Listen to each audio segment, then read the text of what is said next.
Buenos días, profesor y compañeros. Mi nombre es Lizeth Montilla, estudiante de Contaduría Pública.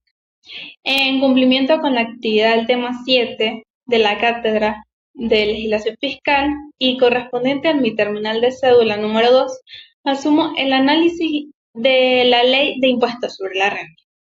Mi objetivo con esta exposición no es realizar una lectura exhaustiva o memorística de la ley, sino efectuar una revisión crítica. Vamos a evaluar cómo la estructura obligacional de este tributo define la rentabilidad de las entidades, cómo condiciona los ajustes contables y cómo ejerce un impacto directo sobre la liquidez y el flujo efectivo de las organizaciones en beneficio. Para abordar este contenido, bajo los parámetros de nuestra rúbrica, he estructurado la presentación en 3 fases estratégicas. En el bloque 1 analizaremos la arquitectura legal, definiremos el hecho imponible, los sujetos y las tarifas. En el bloque 2 pasaremos a la operatividad técnica del contador, la conciliación fiscal y los procedimientos de autoliquidación ante el ente recaudador. Finalmente, en el bloque 3 evaluaremos el rendimiento fiscal del tributo y abriremos nuestra coevaluación con un caso práctico aplicado a nuestra realidad local. Iniciamos con el bloque 1. El núcleo de nuestra legislación tributaria reposa en el artículo 1 de la Ley de Impuestos sobre la Renta, el cual delimita el hecho imponible. En la práctica comercial existe la falsa primicia de que el volumen de ingresos determina el impuesto, pero jurídicamente esto es incorrecto. La ley grava exclusivamente los enriquecimientos que cumplan con 3 criterios concurrentes. En primer lugar, el carácter neto. El Estado reconoce que la producción de riqueza exige inversión. Por ende, la tributación no recae sobre el ingreso bruto, sino sobre la utilidad real tras someter dichos ingresos a un proceso de depuración contable, restando los costos y las deducciones permitidas. En segundo lugar, la anualidad. El gravamen evalúa el desempeño económico de un ciclo continuo de 12 meses, garantizando la comparabilidad del ejercicio fiscal.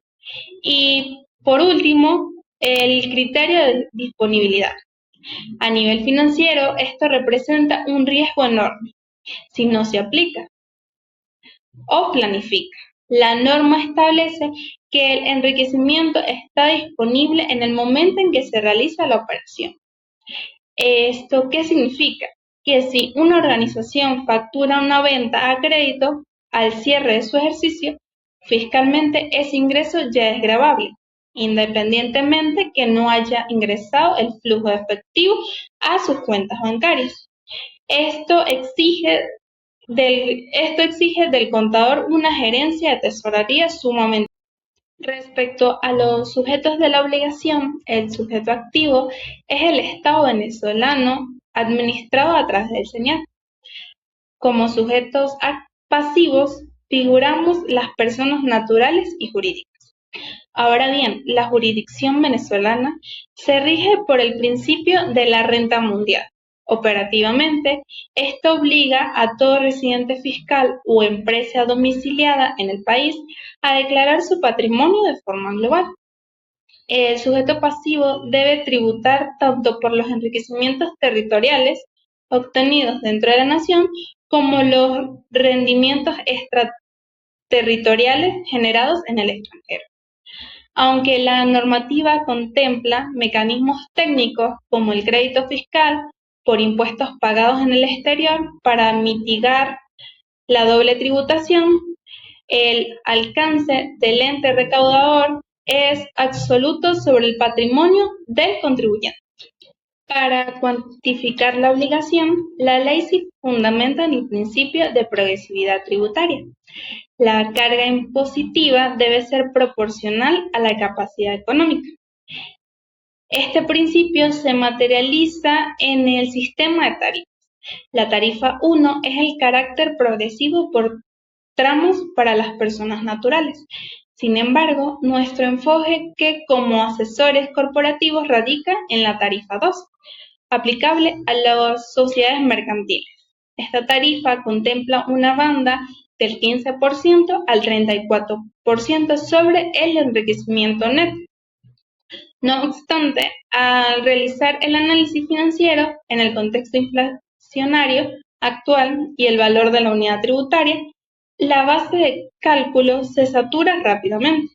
En consecuencia, la gran mayoría de las pymes y corporaciones en Venezuela alcanzan el escalafón máximo de forma inmediata, asumiendo una carga impositiva plana del 34%.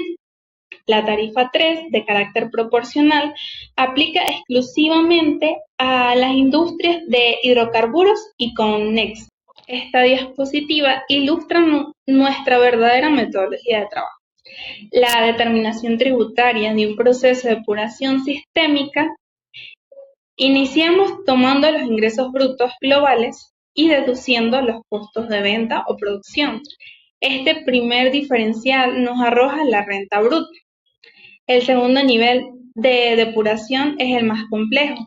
A la renta bruta debemos restarle las deducciones operativas, nóminas, servicios, arrendamientos y depreciación. El resultado final de esta sustracción es el enriquecimiento neto, el cual constituye nuestra base imponible definitiva. La eficiencia de un departamento contable radica en administrar, documentar y defender jurídicamente este bloque de deducciones para evitar una tributación excesiva.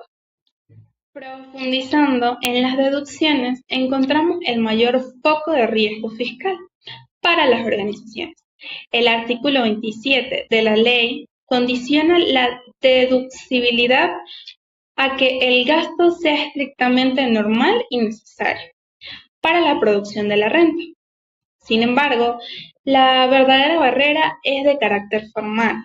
La providencia administrativa 00071, si una entidad ejecuta desembolsos operativos reales, pero el soporte documental es una nota de entrega, un recibo sin validez fiscal o un comprobante de transferencia bancaria, jurídicamente ese gasto es nulo. Al rechazar este gasto, el SENIAT incrementa ficticiamente la base imponible del contribuyente.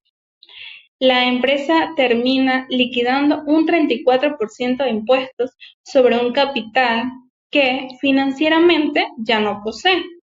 La falta de rigor formal se traduce en pérdidas patrimoniales. Iniciamos en el bloque 2. Nos adentramos en la operatividad técnica, los registros procesados en la contabilidad financiera, bajo el marco normativo de las RENIF. Genera lo que conocemos como utilidad contable. Sin embargo, esta cifra no es la base de tributación. Para cumplir con la ley, el contador público ejecuta la conciliación fiscal de la renta. Este procedimiento consiste en realizar ajustes extracontables a la utilidad financiera. Por un lado, se incorpora o se suman los gastos no deducibles, como aquellos carentes de facturación legal o los excesos en gastos de representación. Por otro lado, se disminuyen los ingresos calificados como exentos. El producto de esta depuración es la utilidad fiscal, la cual viaja directamente a la declaración. Cualquier omisión en esta fase es causal directa de multas y reparos. El cumplimiento formal de la obligación se materializa mediante la autoliquidación electrónica en el portal del SENIAT. Para los sujetos pasivos cuyo ejercicio económico concuerda con el año civil, el cierre se efectúa el 31 de diciembre del año. A partir de esa fecha transcurre un lapso perentorio de 3 meses, culminando el 31 de marzo del siguiente año. Para formalizar la declaración y liquidar el compromiso. A nivel de gestión de pasivos, la normativa concede a las personas naturales el beneficio del pago, fraccionado en 3 cuotas, permitiendo mitigar el impacto en su liquidez durante el primer trimestre. En el caso de las personas jurídicas, carecen de este incentivo, debido provisionar y cancelar la totalidad del pasivo tributario en una sola exhibición. Es imperativo destacar que el impacto del impuesto sobre la renta no se limita al mes de marzo. La operatividad diaria está marcada por el decreto 1808 sobre retenciones en la fuente.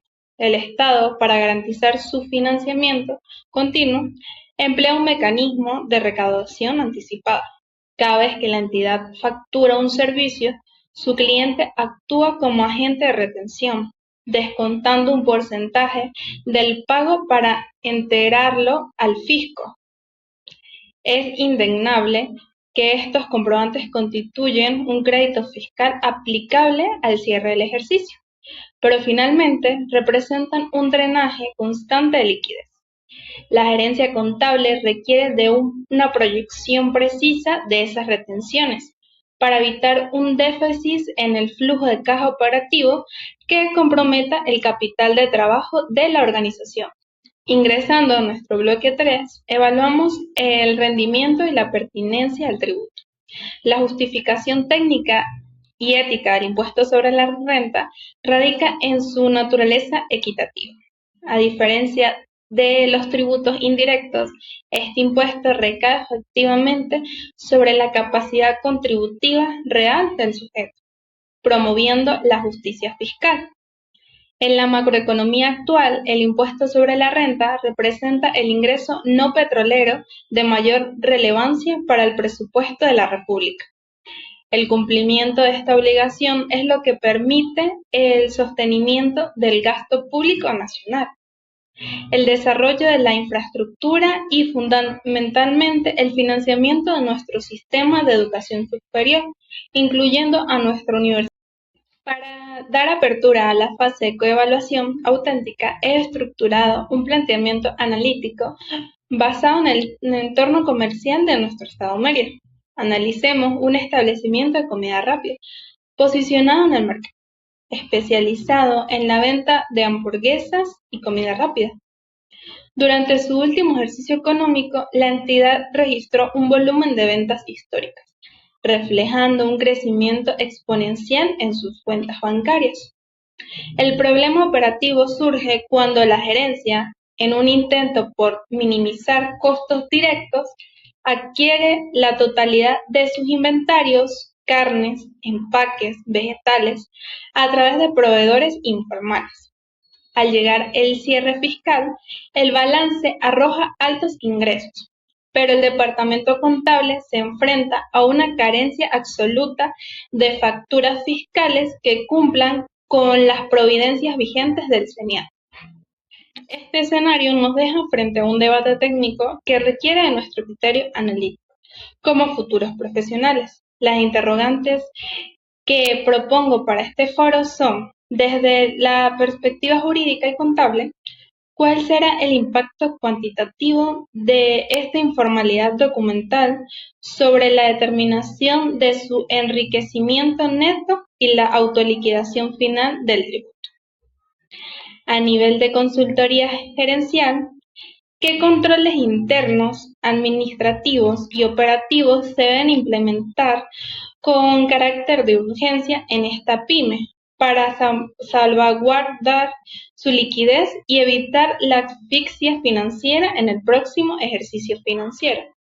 A modo de reflexión, compañeros, quiero invitarlos a que veamos la ley de impuestos sobre la renta mucho más allá de un simple requisito administrativo.